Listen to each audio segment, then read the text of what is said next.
Politics is the study of power, but a special kind of power.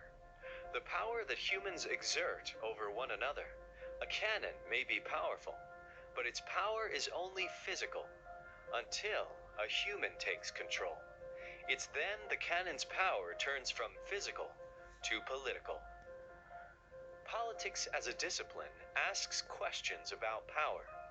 What it is, who should have it, and under what conditions? When should it be exercised? In what way? And for whom? Is it more important that it is fair or effective? If you wonder why it is important to know about power, just consider how you're watching this video. Your device was made by workers who are being told what to do by their companies, which were following the laws set down by countries, which are living side by side with other nations in the dangerous international system. It's possible to argue that power, not glass or plastic, was perhaps this device's most important component. The analysis of power in the form of political theory was born in ancient Greece. Aristotle's Politics contains the famous line, "Man is a political animal," meaning that it is our nature to live in societies and to have power over one another. But how we arrange these things, Aristotle says, is up to us. Thucydides' history of the Peloponnesian War began a rather different tradition.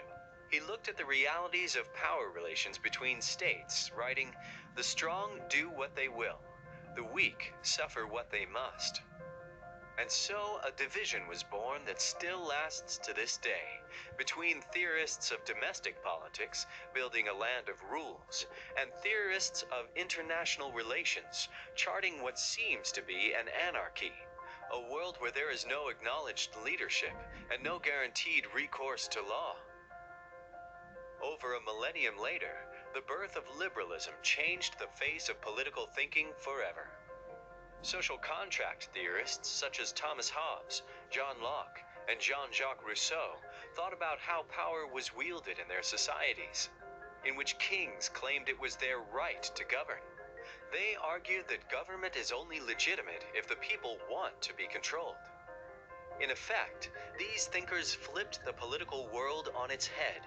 Governments, they argued, have no automatic right to govern. Rather, the people have a right to be governed in the manner of their choosing. This liberal conception of power relations defines much of our world even today. Or does it? Politics is at its most interesting when it is in debate, and the McCat Library contains dozens of examples of authors who went head-to-head with one another. Thomas Paine's The Rights of Man and Edmund Burke's Reflections on the Revolution in France reflect two different perspectives on the core ideas of liberal thought and ask, are the people really the ultimate sovereign force in the land?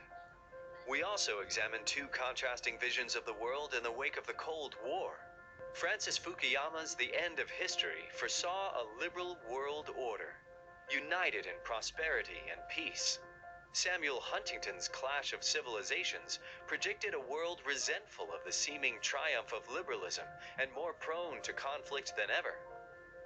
Taken together, these analyses and others in the library tell the story not only of the rise of liberalism, but also of the challenges to its predominance. You'll find path-breaking theoretical analyses in the McCat Library. Politics Among Nations and the Theory of International Politics invented the study of international relations in the 20th century. Scholars of international relations are interested in understanding the fundamental forces that shape international politics. They attempt to be scientists in the tradition of Thucydides, trying to develop predictive theories based on real evidence.